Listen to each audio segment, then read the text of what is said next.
What is up, you beautiful people? Welcome back to the Built on Bitcoin podcast, where we cover all the innovation happening inside the Bitcoin ecosystem. I'm your host, Jacob Brown, but you'll see me on the interwebs as Jake Blockchain. And today, I have Paul Sztorc on the podcast. If you're not familiar with Paul, check him out on Twitter at TruthCoin, but he is the creator of BIP300 and BIP301, which is a Bitcoin improvement proposal that allows Bitcoin to have sidechains that don't affect and ruin the base layer. So you can get different things like Ethereum-like sidechains or Monero functionality for privacy as attachments, but it doesn't ruin the beauty of the base layer. So the base layer would still be the conservative money layer that it is, and then you can push your coins out into sidechains as you wish is the idea. So we cover a lot. We cover what fascinates him about Bitcoin. We cover what is BIP300, what are the reservations people have, talk through some of that, talk about the current state of Bitcoin maximalism, is it good or bad, and a bunch of other topics. So I love this conversation, super interesting.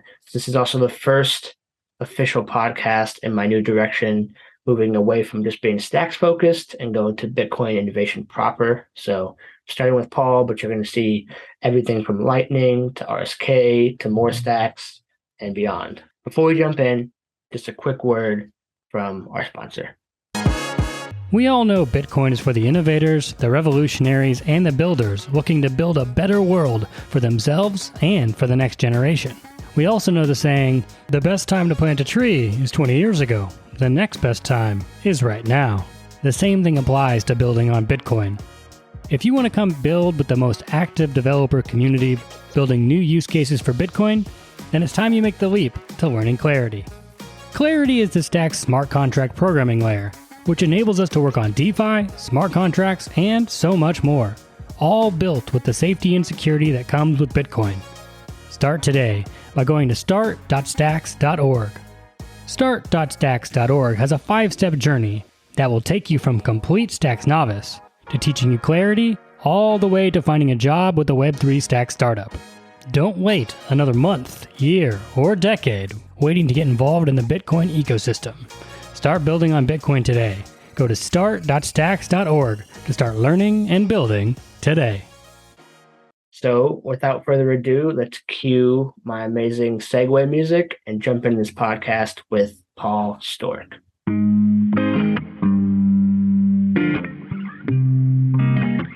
Welcome to Built on Bitcoin.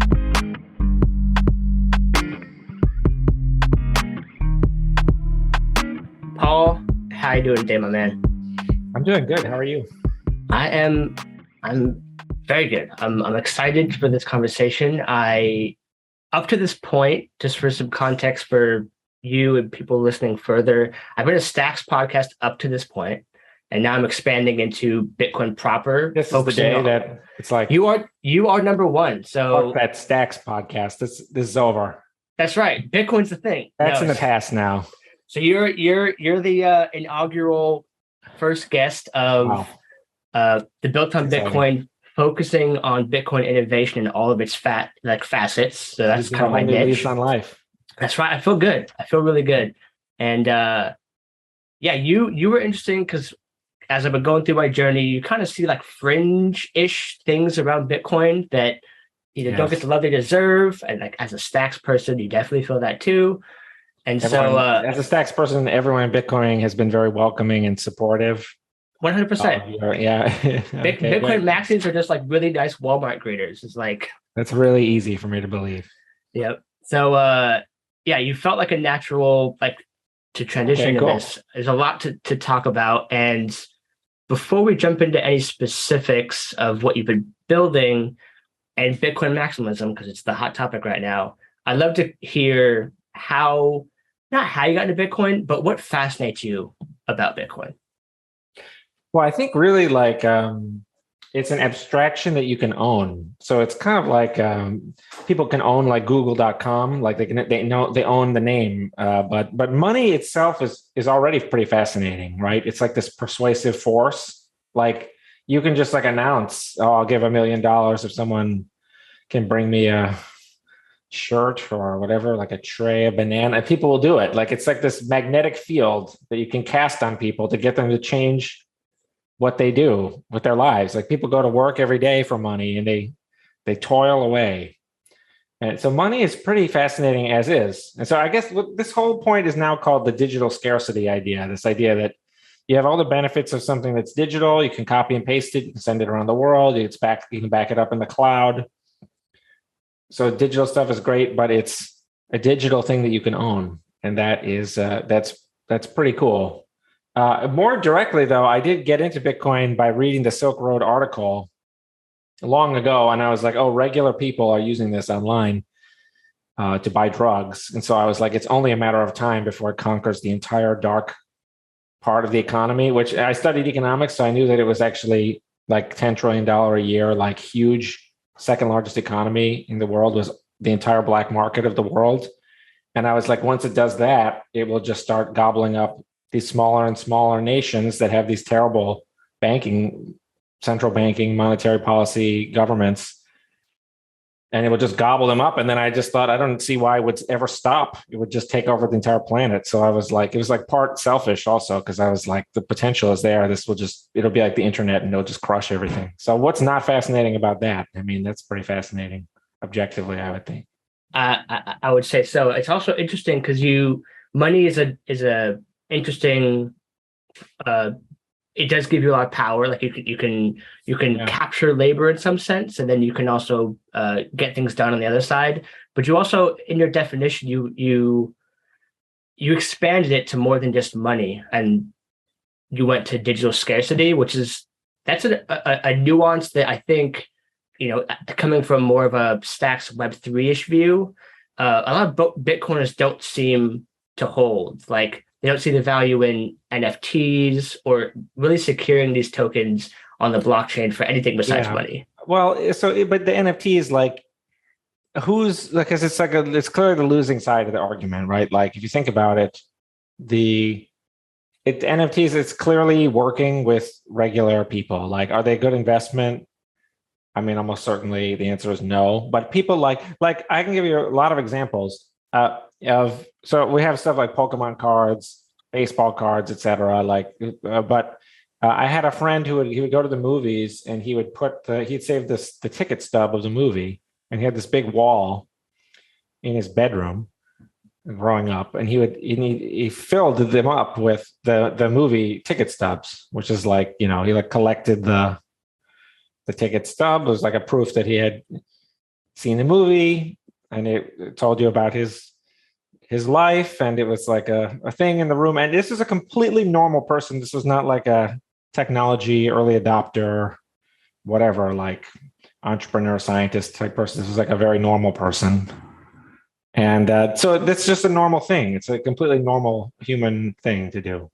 And so that's the people who are arguing against NFTs are just not going to win, because the idea of collecting things, it's like any game is like, most games are, even like a regular, like a Mario game, you're walking around collecting coins and things, or like either like those farm simulator games, or you're collecting wins in a different game, like a StarCraft or something. So I think people and everyone is going to be brought around to that point of view. I think the maximalism thing is not even about that. It's just the view that everything else is a scam, and then people just regurgitate it in every case where they think it might possibly apply, even in cases where it obviously wouldn't apply. And even like Hal Finney and Satoshi also, both of them introduced the idea of like a crypto trading card. You must be familiar with the Hal Finney email from the 90s, where he was like making that metaphor. So really everyone does. It's it's just a case of the runaway train of the toxic maximalism. Yeah.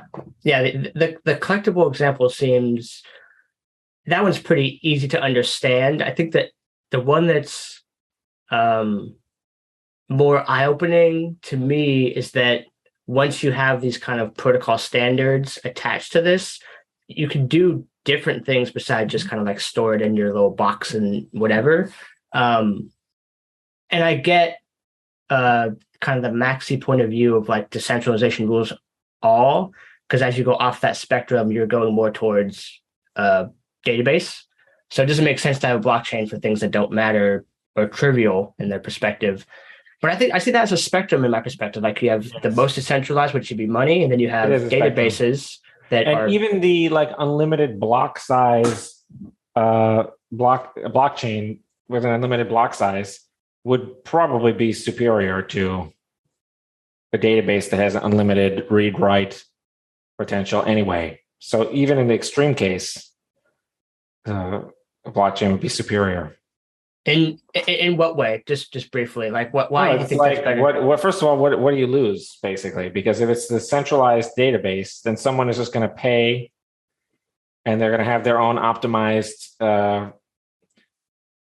high performance software hardware, but if it's a huge unlimited block size thing, then blockchain, then maybe you have a more convoluted serialization of the data, more convoluted software that may be orders of magnitude slower, but it doesn't matter because if someone has an interest in running the SQL server or whatever it is, the database, then they can run, these days with the hardware what it is, and with even software what it is, and with optimizations, someone can just run the huge node.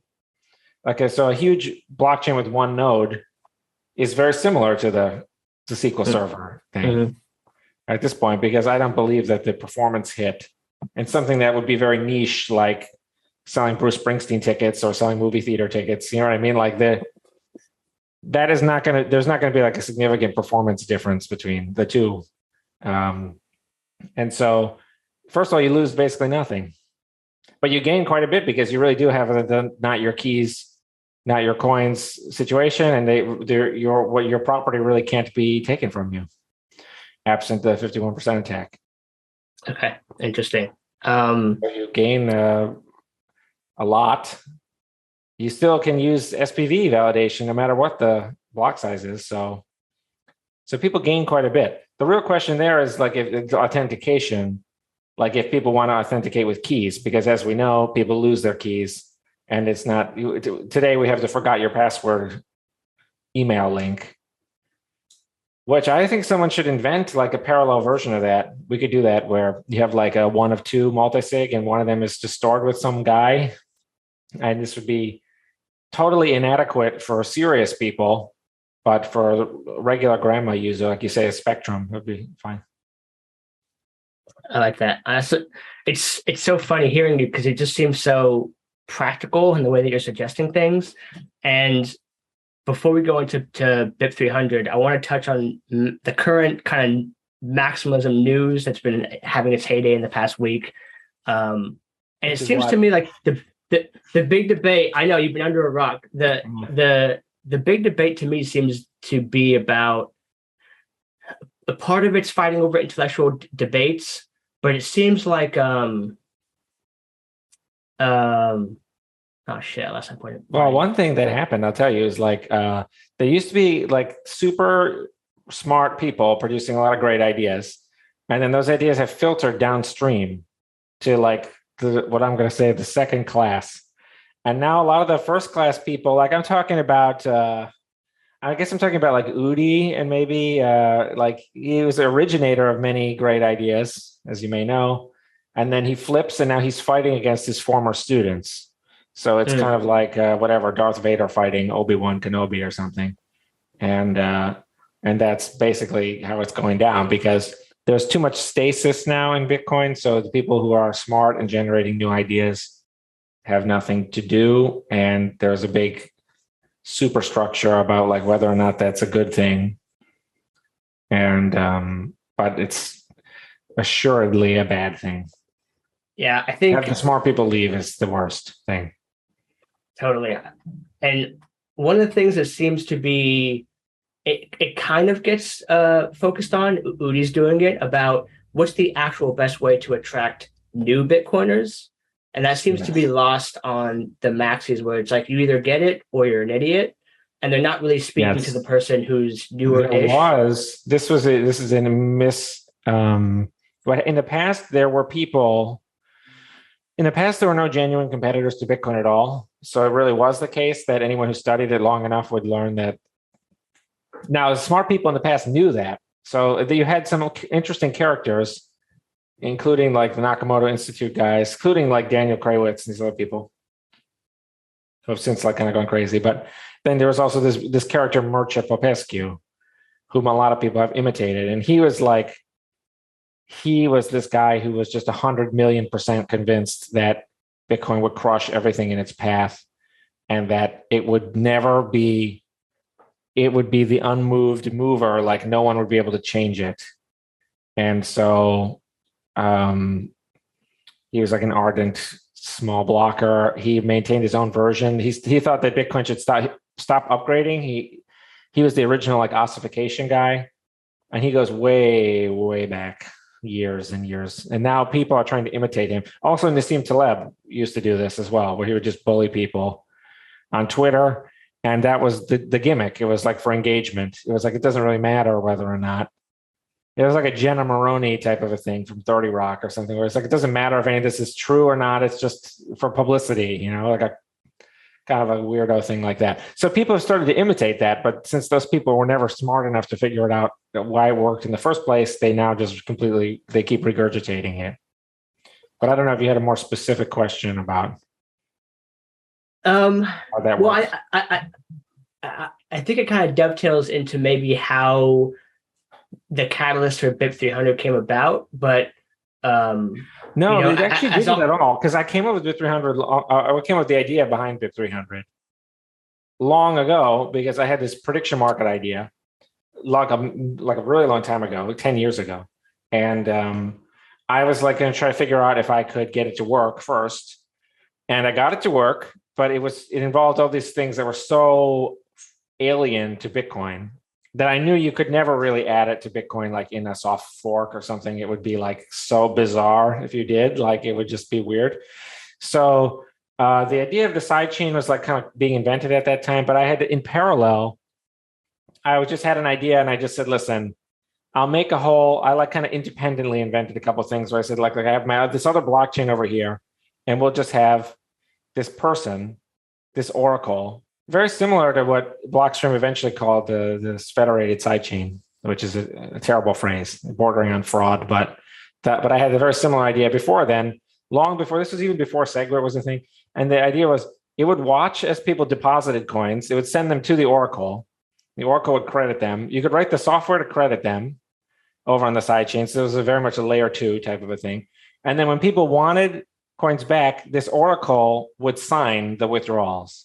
So I kind of punted everything to the oracle. This was like getting closer and closer to the solution all the time, because I was like, the oracle with a key can have a key, a public-private key. The oracle can understand what's going on, even though the Bitcoin network can't. So I was like, we'll punt to the oracle. And then I was like, the oracle is only going to sign if a certain number of blocks pass. That later became like what was known as the SPV proof in the Blockstream lingo, or the whatever you want to call it, dictionary, their definitions. And so I had that idea, and then I was like, what if you could just do something where, I was really stuck on this idea of like, if a certain number of blocks pass, then you just kind of let it through. Because I knew that the way it would work is that you could do an awful lot to make sure that the blockchain was either completely 100% valid or like something had gone wrong. So you could do a lot of like error corrections, like a big funnel. And you could say it's 100% right or something somewhere has gone wrong. And that would give people at least some incentive to keep it 100% right, since any deviation would crash the whole thing. And so then later on, I was like, okay, BIP300 was just, we'll do a soft fork to Bitcoin so that it can become aware in some cases of this little score, this little number that ticks up as blocks are added to the main chain Bitcoin. And if the score reaches a certain amount, then a certain withdrawal is let through, and that's BIP300. So I don't know if that explanation is intelligible, but it really had nothing to do with it. I had all of it kind of worked out on bitcointalk.org, like early 2014 or something. So it had nothing to do with And there was even the block size war, which was getting worse every year. It still wasn't. It had only been so many years, so it wasn't that bad. It was nowhere near as bad as it would later become. Just for quick context, how bad, on like a scale from 1 to 10, how bad is it right now compared to back then? The worst was probably, I think the worst was, it's hard to say. I think it's got to be would have to be that the worst was like 2017, 2018 with the actual eruption into two blockchains. Mm. But Bitcoin Cash very quickly lost, I would say, in 2018. So then I would say, and then 2019, and then COVID distracted everyone. It just was like so psychologically important that it was. So I would say that was the worst. But the crazy thing was, for years it would get like 2012, it started to get bad. Then 2013, it was like 10 times worse. And then it got like 10 times worse every year. Like every year, people would say stuff like, there's no way it can get worse. There's no way it can get any more contentious than it is now. But then there was like people being super, super mean. And then there was like death threats. And there was like denial of service attacking like a power plant at one point. It was like really just like completely got very bad. And just like complete hatred, everyone to the degree. And this is the problem, though. The toxicity today is partly a result of one side having won and one side having lost, because the side that won, it was so emotional and everything that it became overconfident and complacent. That makes sense. Okay, so for context, did you start working on the kind of stuff that led to BIP300 in 2014, or was this? Yes, it was just an idea, though. I never worked on the code until much later because I was busy working on the actual prediction markets project, which I did mostly through like 2015, 2016. Okay. And so, now I'd love to get more into the weeds about BIP300, but let's go over it one more time. What, in like a good summation, what is BIP300 for those who don't understand it? Well, BIP300 is a very, very, very simple, super simple, but very effective SPV proof. So the question is, what is an SPV proof? SPV proof is something that you can attach to a transaction that it hinges, it goes left versus right. It goes left if a certain amount of work has endorsed, a certain amount of hash rate has endorsed the transaction, and it goes right if it has not. So you build a transaction so that these are the withdrawals from the sidechain. You build a transaction so that it relies on that little lock, and then the transaction can be basically spent by the miners. But in this case, the lock is 3 months worth of 100% of the hash rate, or 6 months of 51% of the hash rate, or anything in between. So it takes an enormous amount of hash rate, an enormous amount of time to open the box any certain way. And the question is, what's the use of that? And the answer is the sidechains generate value for the miners. They generate transaction fees, and they make the coin more valuable, their existence, like just having a Zcash sidechain around that lets people have privacy, or just having the large block sidechains around. That gives them value to the Bitcoin miners. So collectively, it's like a huge multi-sig that's like a 13,150 out of 26,000. Huge multi-sig, but you can only have one signature per block. That's some way of explaining it. So this basically, it's a way of if you don't think that there's going to be a 51% attack, then it's a way of getting away with murder, basically, because you can have anything happen on the sidechain world, and then main chain layer 1 world does not have to deal with any of that. It can ignore all of that, but you can still get all the benefits. I don't know if that made any sense. I should probably work on the elevator speech for that, I suppose. It would help for me. I'm going to do my best to dance around, though. So if this was enacted, the Bitcoin main chain will be seeing transactions 4 times a year? But the withdrawal attempts show up in the Coinbase first. So anyone can attempt at any time. But per sidechain, only one, it's like slowly running across a big field, or slowly taking a train from like New York to LA that's going really, really slow. 3 months later, the withdrawal starts, and it's finally 3 months later, it docks in LA, and then it can be included in a block and go through. Okay. As a regular level 1 transaction. Okay, but so that's from kind of like the initiation to when it finalizes. Yes. But is the initiation happening every Bitcoin block? So it's technically no, it's just whenever anyone wants to. A miner, anyone who finds any block, can propose the withdrawal. So you can propose one whenever you like, and in fact, you can propose them all the time. But within the sidechain number 4 or something, only one out of all that have been proposed can move one step closer to the finish line. And is there a different transaction initiated for each different BIP300 sidechain?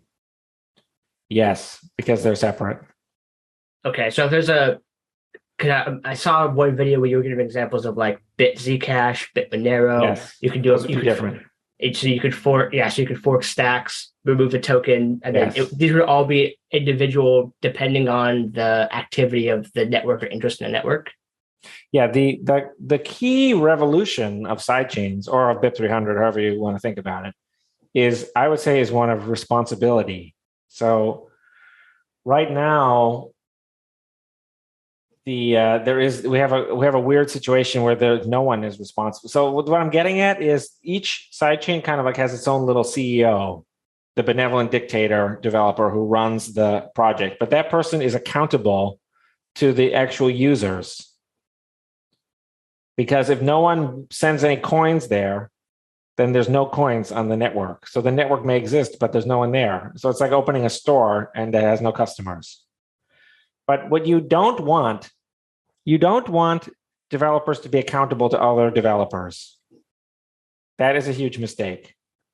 Is that obvious why? That would be like having It's not. That would be like having Tim Cook be accountable to whatever, like, I don't know, Jamie Dimon or whatever, the guy from Amazon. The hell's that guy's name? I'm blanking on his name. Jeff Bezos. Yeah, Jeff Bezos. So like that would be like Tim Cook being accountable to Jeff Bezos. But that's outrageous. Tim Cook is accountable to the Apple shareholders and the Apple customers. Okay, you shouldn't give a one piece of, you shouldn't care one bit about, except as in terms of if Amazon is going to be competing with him for the customers, but he should only care, the focus has to be on the customers. But we have like a USSR developer weirdo committee thing, which is horrible. It's hard to say. It's hard to understate how bad night and day it would be if we had little different CEOs that had where people have total accountability and total control over the blockchain, their blockchain. So they can say, I think the block size should be exactly this. And I'm accountable to, if people like that, I'm going to tell a story. And if people like that, they'll come. And if I'm wrong, then they'll leave. Or if I'm wrong, then the network will get hacked and everyone will lose their coins, or the miners will drop it because they won't be able to figure out. They'll decide it's not good for Bitcoin. So if that's the other thing, is if this network isn't contributing to the value of Bitcoin and to the transaction fees, then it'll just get dropped. They'll just stop supporting it.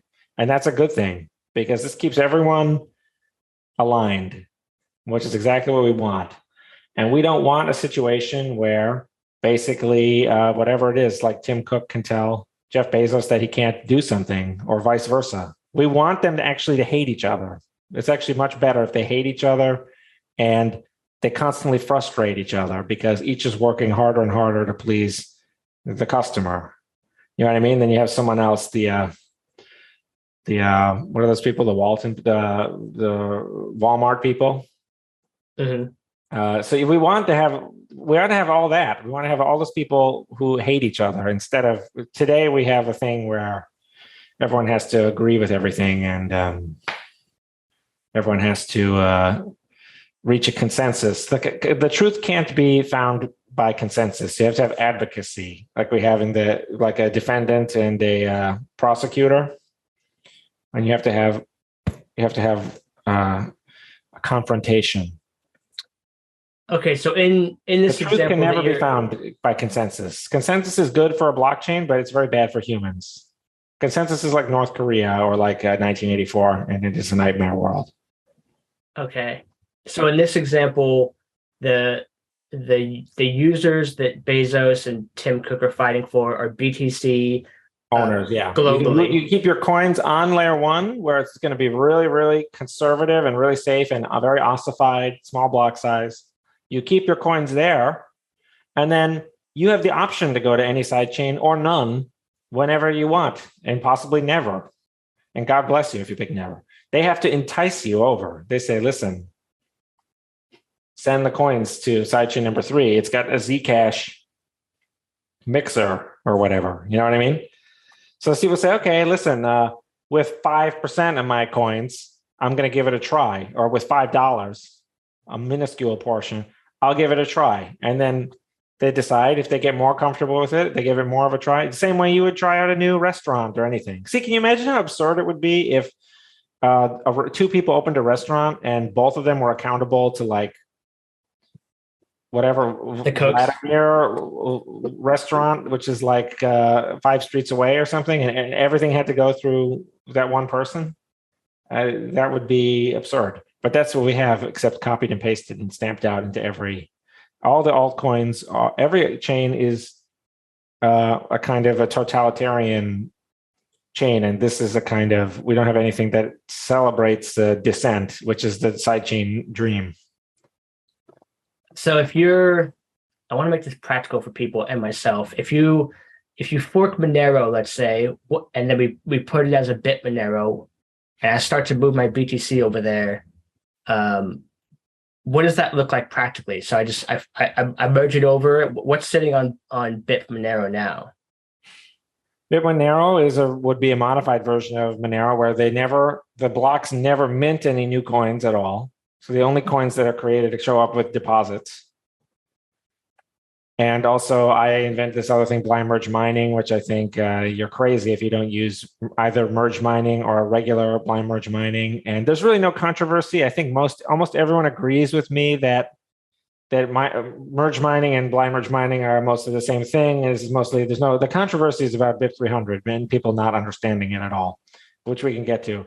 But and all the misunderstandings of BIP300, I preemptively anticipated in the November 2015 post. And so they're all actually in there, but no one has read the post. So they don't realize that I was 7 years ahead of them, even today. So but to go back to the question, you have this thing, there's no new coins.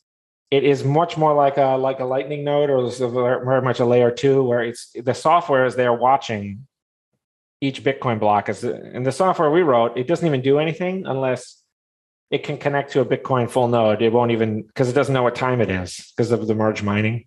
So it will use the Bitcoin blocks to figure out even what's happening. And if you don't connect it, it will just sit there and it will refuse to do anything. So when you deposit coins in, we have I could show you screenshots or something, but in the regular main chain L1, we built a little GUI graphical thing, and you make a sidechain deposit to rest on the sidechain, and you kind of copy and paste it over. And so you send them to this thing. They leave your wallet on the layer 1 node, but then as the next block is found on the sidechain, or the blocks are all found together as groups. When the block is found, then you get credited with the new coins over there. So it's just like sending your coins from one wallet to another wallet, except the other wallet is in the bit Monero world. And once you're in the bit Monero world, you can presumably use all the desirable features of Monero, which would be like the ring signatures and the privacy, et cetera. And then when you want, you can take them back, the coins back. Okay. Got it. They can go back to any owner. So I want to start to touch on why people are so resistant. And the first thing that comes to mind is there a attack surface of I send my BTC to BitMonero or whatever, some sidechain, it's faulty or does something foul. can Bitcoin disappear in this model where it goes to a side chain, they do something ridiculous, and it never comes back? What would actually happen is the coins would reach a state. They would go into sidechain like number 3, which is a Monero sidechain or something. And then no one would be able to actually tell who the layer 1 owners are. That's possible. But the thing is, I think that is part of the pushback, even though it's not rational, because the freedom to make mistakes is really the whole point. The person, we're by definition, like I was saying, we're giving the lead developer of that, or the lead designer, or whatever you want to call them, of that second chain, we're giving them the freedom and responsibility that they need to do whatever they want over there. And so if they make a mistake, that's on them. That has nothing to do with the BIP300. You know what I mean? Like BIP300 is kind of like an airport or like a teleporter. It lets you travel wherever you like. And then someone says, well, what if I travel to Somalia and I get my head cut off or something? It's like, well, that's not the airport's fault. Like the airport had nothing to do with that. That was your decision. And it's denying us the opportunity to take the plane to an even cooler place than we are now. But I think you're right that is part of the aversion, because right now the current group of Bitcoin Core developers, I think, take responsibility and feel responsible for people not losing their coins. And they think if they endorse this, it's opening Pandora's box. And then someone will send their coins to idiot chain number 78, and then they'll complain about it. And they'll get blamed, and then they won't get a cool tech job or something because there will be a bad Google search result or something. Got it. That makes sense. I mean, that seems to dovetail into why people are so focused on shitcoins. Like the ICO craze was obviously a bunch of scams. Some things rose to the top, and now Bitcoin Core, in some sense, or the people in like the kind of like middle sphere, now have adopted the sense of like, I have to be a defender, a white knight in some sense. Yeah, all the bullshit. I think a lot of it is also cognitive dissonance, where they look and they see whatever Charles Hoskinson get billions or Dan Larimer get billions of dollars, and so their brain decides that they're just super evil, and that those people are super evil, and they're just really great, and so not getting lots of money is the most important thing in the world. It's more important than having $4 billion. My reputation as a non-shitcoiner is worth $4.1 billion or something. So I think that it is just a psychological defect. None of this would have happened if people took my advice and just backed sidechains from the beginning in like 2015. So the lack of sidechains, I think, is the biggest setback in Bitcoin history. There probably would never have even been an Ethereum. There probably would never have been even the blockchain without Bitcoin. I don't think that would have happened, because people would have been doing productive things. And so it would have been very obvious, like what kind of stuff the blockchain is for and what it's not for. So I think that the whole lack of sidechains is like by far the only important thing that anyone should know about the history of Bitcoin in the last 7 years.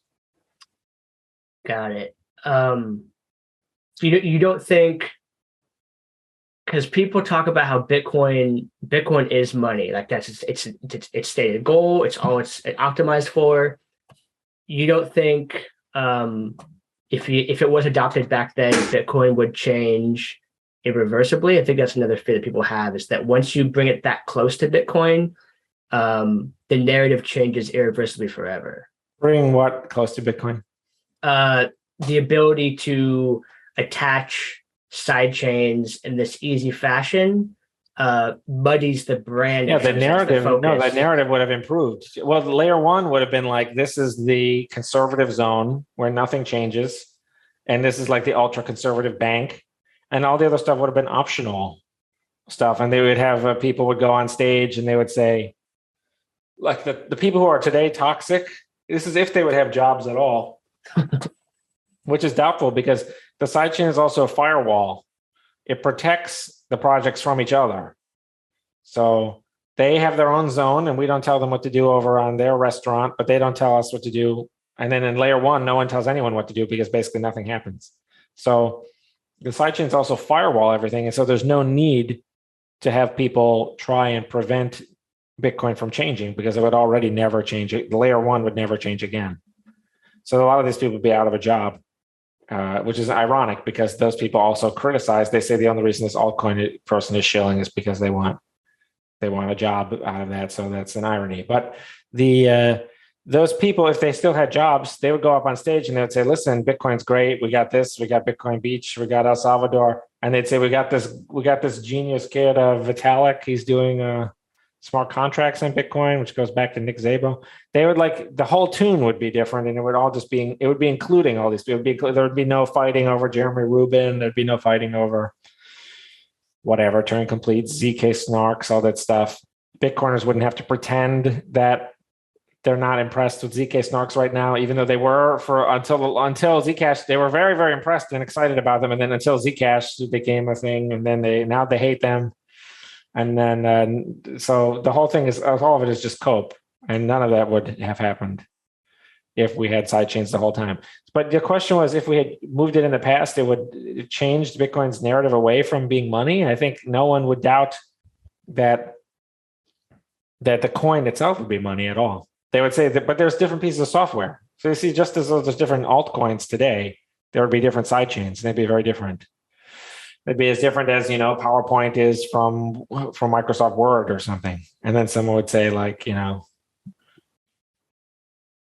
Bitcoin money? Of course it is. The more places where it's used, it's like we use money in all kinds of ways. We don't, you buy casino chips, you buy money market accounts, with your cash, you have an ATM. So it's like people invented an ATM is a good example because they exchange at par. You put $20 in and you get $20 in your checking account, or you take $20 out of the checking account and you get a $20 bill. So that's like the sidechain. They exchange at par, a one-to-one value, the so-called one-to-one peg. So that's a very good example. So then if someone could come along and they say, is a credit card money? Is the checking account money? And you'd see how silly those questions would be. People would be like, why are you even asking? No, that makes sense. I could see how if this was adopted, Bitcoin would be. I can almost see hyper Bitcoinization happening faster because it's you're closer to interoperability and like this widespread. Absolutely, and of course, most people have very different needs. So people are very different. Some people really need the Zcash sidechain because they're like very, very, very privacy-centered people with who knows what they're up to, but we know there's quite a few things where people would prefer greater privacy. Some people don't need that at all, and some people don't need decentralization very much at all. So, like, if you're just buying the coffee, or you're just people have different accounts too. Like you have like the cash you walk around with in your wallet. You know that you might lose your wallet any day, so you don't keep your life savings in your wallet. You keep like whatever, like $100 or something in your wallet in cash. And then you have different accounts. So people have different needs. Not every transaction needs, but we want them all to be Bitcoin transactions. So we don't want there to be a Venmo transaction or a credit card transaction out there. We need to crush everything. And if we have to make like a large block sidechain to gobble up the Venmo transactions, well, let me ask you this. This is an easy question. Is it better that we have large block Bitcoin sidechain that is less decentralized because it has a larger block size and it has more expensive full nodes, and it also has the handicap that it is not the layer one, but it's an optional layer two? It's a BIP300 sidechain, so it's subject to extra assumptions. But it uses actual Bitcoin and it has actual people with their keys. Is that better for Bitcoin, or is it better for that person to use Venmo and to use the US dollar and to never use Bitcoin? Like, which of those is better for Bitcoin? Yeah, that's when you say it like that, it seems like a no-brainer. So I wanna start. Wow, we're going. I usually go for a half hour. We're cruising through this interview, so this is fine. There's a lot to cover. I got a couple more questions. I once did a Clubhouse interview for 9 hours. No, you what the hell? Yeah. It started at 9 p.m. and it went until 6 a.m. Talking about Bitcoin, or of course. That's insane. I'm curious now. So if someone's bought in, they like the idea of everything they just heard. What is the biggest blockers to start to get the ball rolling on BIP300? What has to change to get it over the line? Well, unfortunately, I think the entire culture is in a bad place, honestly. I see like people like Udi or whatever as like kind of like the saviors as trying to bring it back to life. This is kind of hard to express though, because the what happened was we won the block size war, and as a result, people concluded that not only, which was an easy win, and I could go into the details, but the point is the more conservative side won, and as a result, it became very flaky to suggest any change to Bitcoin at all. Also, the miners took the other side and lost. And so as a result, BIP300, which uses miners instead of a fixed group of keys or a fixed number of people, which people, there's no way of knowing who owns which keys in the real world. So it's really just like basically giving your money to one guy in the federated model, as far as anyone could tell. But instead, this is a process that involved a miner, BIP300, because the SPV proof, we used hash rate. So as a result, anything involving the miners became just too awkward for people to even talk about. It became very stigmatized. And this has just continued for a while. But as the years roll by, people are finally coming around on this issue. So what I used to tell people about BIP300 is, just read about it, learn about the issues.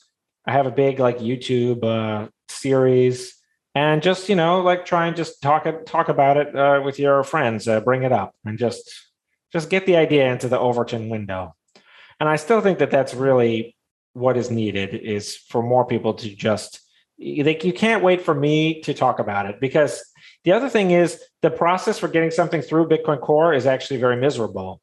And I don't see in particular why I should be responsible for doing it. You know what I mean? Like, I invented this idea. I wrote the code. I wrote all these explanations. And then people are like, okay, now all you have to do is hike to the top of Mount Everest and then cast a spell or something. And I'm like, well, I don't know. Someone else can hike to the top of Mount Everest. This is a good idea, but I don't. But there's more to it than that. The other bad news is that it may not even be possible anymore, because the entire Bitcoin development cycle has ossified already, whether anyone wants to or not. And it used to be there used to be many soft forks a year, like a long time ago, like 2015.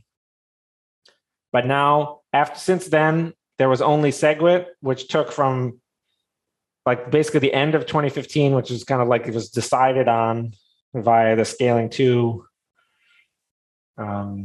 conference. Then they worked on it until Scaling 3, which was not until October 2016.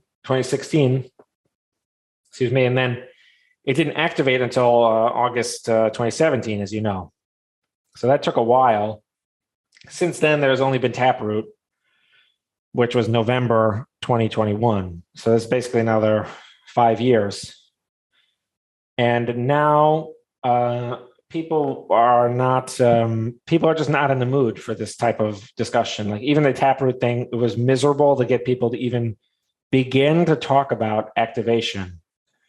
And so the whole thing has become a minefield. And as a result, I think it's just, you can see it getting slower and slower each time. So I don't know exactly what it will take, but it may not even be possible, which is kind of a shocking idea. So it sounds like it definitely won't be possible if people don't talk about it ever and no one knows about the idea, or if people know mistaken things about the idea. For a while, the idea would get various criticisms, but now the critics, I think, have been kind of shouted down, and they are now not speaking anymore, or they have changed their tune. So we finally won them over, a lot of them. But still, I think there are a lot of misunderstandings persist. These are mostly related to the idea of responsibility, that the user you should be able to get on the airplane and go wherever you want, even if it's a place that some guy thinks is unsafe, that like Peter Todd thinks is unsafe.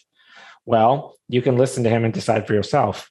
He shouldn't be able to forcibly prohibit you from choosing to go there, even after you read everything. And certainly not, you have 100% of your net worth and you want to put 0.1%, you want to try something out. you can see how that's much more reasonable. And that is, of course, what people would do at first. No one is going to just board all the them. I think another thing that's happened, though, is that as the Lightning Network gets big, a certain counterattack, because the BIP300 was often criticized on the basis that 51% of the miners can steal the money over 3 to 6 months and in plain view of everyone. But with the Lightning Network, 51% of the hash rate can also steal money from a channel, like secretly and in private and without anyone knowing about it, with far less recourse. So the fact that the Lightning Network has exists and that isn't a problem, I think cuts against that whole evil miners explanation, which has its origins from politically in the block size war and is not actually based on people's beliefs, because of course 51% miners, if they were evil, they could make all kinds of havoc on the regular main chain as well. So the idea was never rational. It was always just that the Bitcoin development community had a very contentious relationship with the miners because of the block size war. So it sounds like there's three main groups in this kind of triangle. There's Bitcoin users proper, which we'll call like the culture. And then there's Bitcoin core that can submit and push through code. And then there's the miners. And so you're saying the biggest variable by far is the culture, which the core devs kind of follow? Do you think that's accurate? It's interesting. I think the core devs are also victims of the culture in a way. But there's an idea that like Bitcoin is already perfect and doesn't need any more changes and its success is inevitable. That idea has become very popular, as you probably know.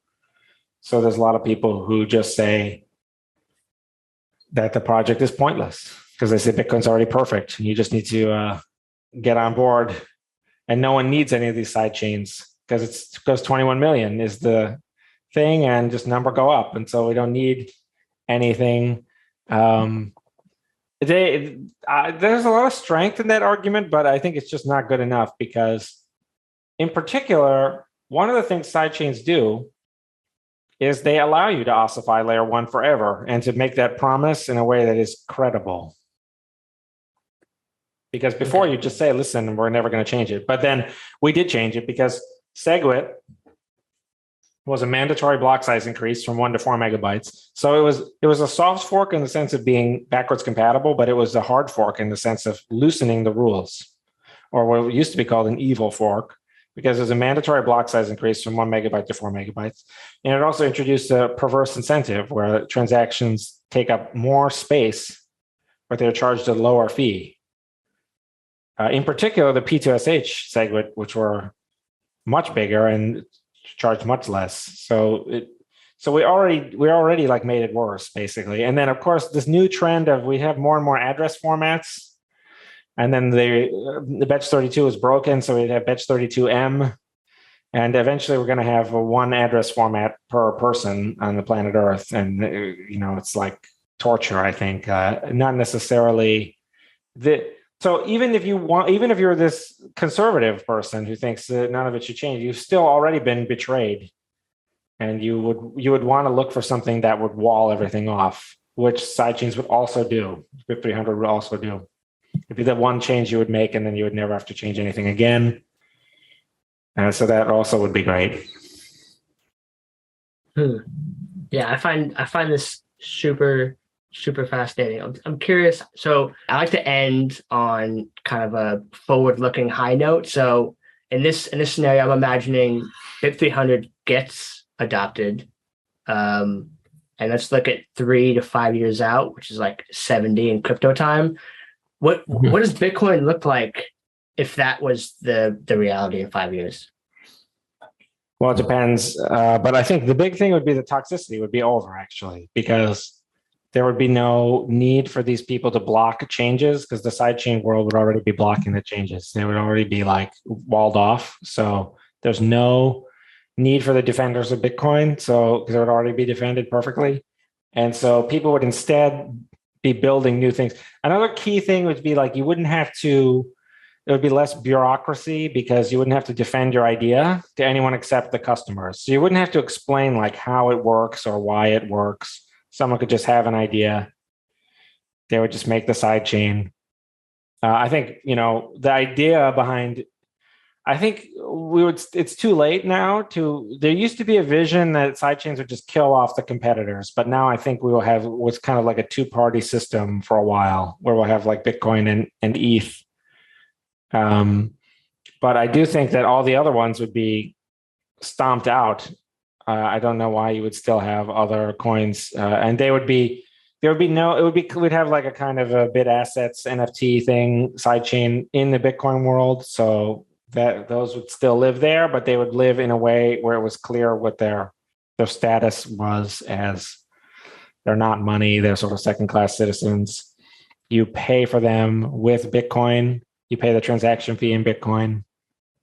So we'd have all that. We'd have lots of different projects. It'd be possible for someone new, like a random 16-year-old that no one has heard of before, to just like create a sidechain one day, and they'd just show up, like without talking to anyone, without going to VCs, without having a website. They would just make the thing. And if users liked it, it could become big, and that person could have a whole career.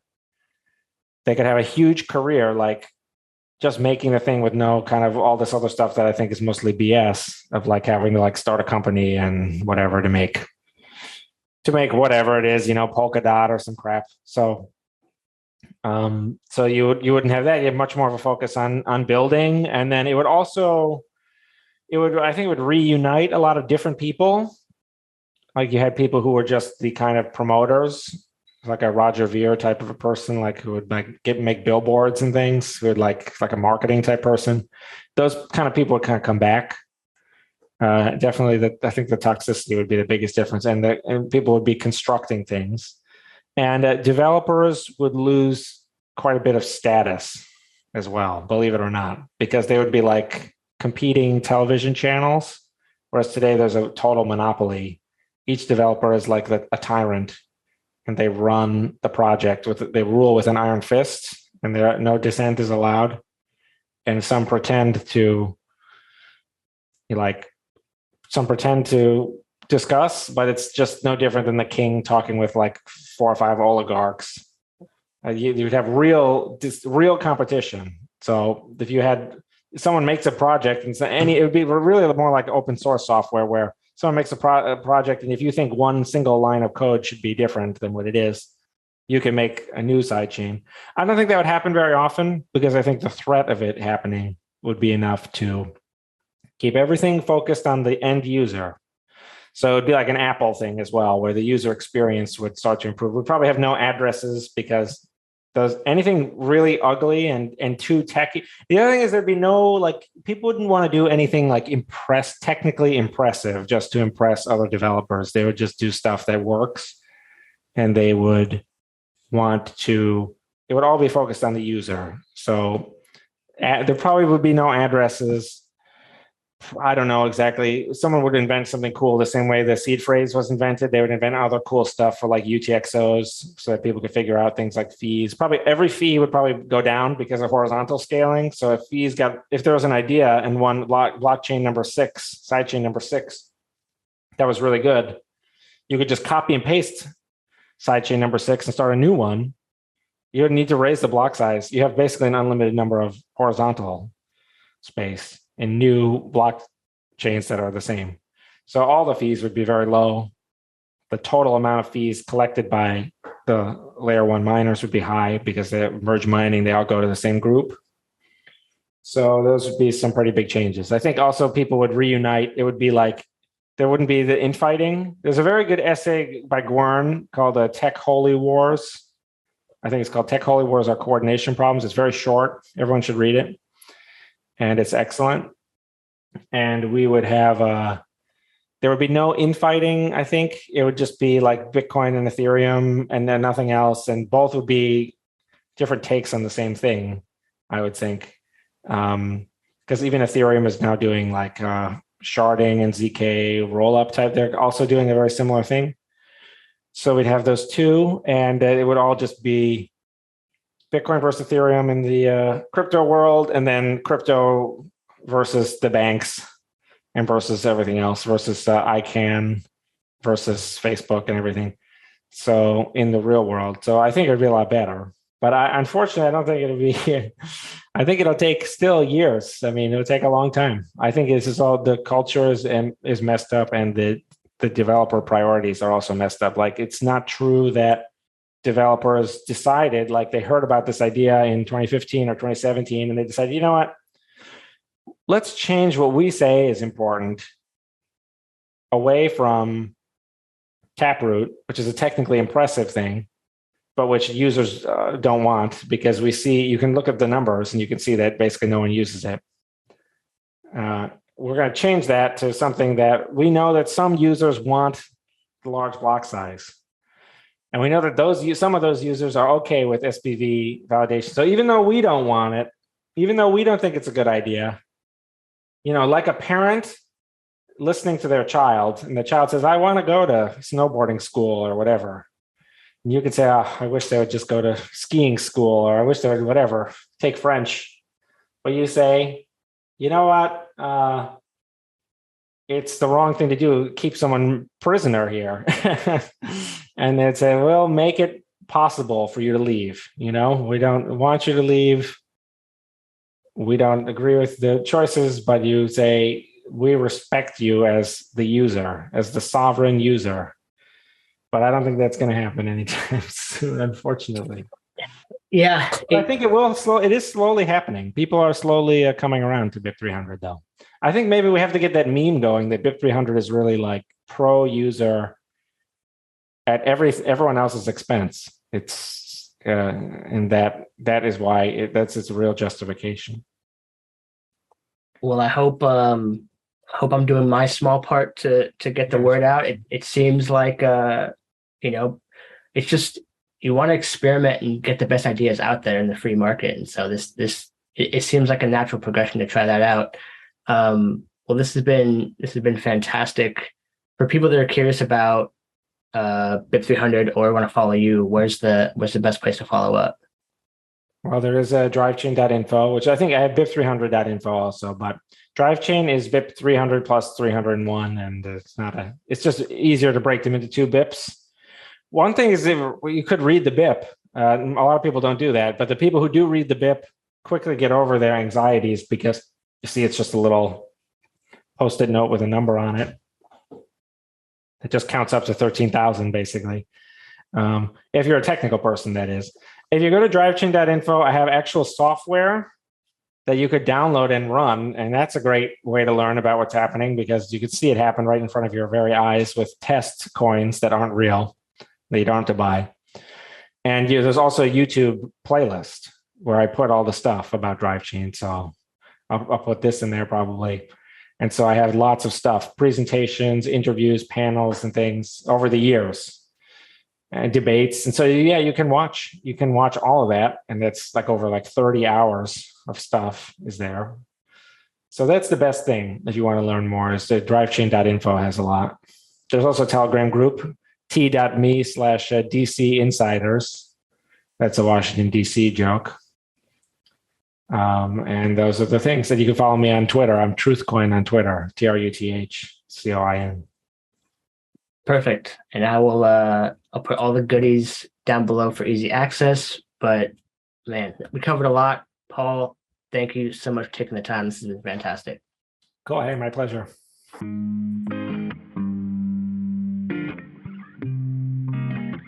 Welcome to Built on Bitcoin. I know that things don't always go your way, but I'll be right here waiting. I've been waiting now. I've been trying to figure out a way to make it out. Cause I don't think about everything going wrong.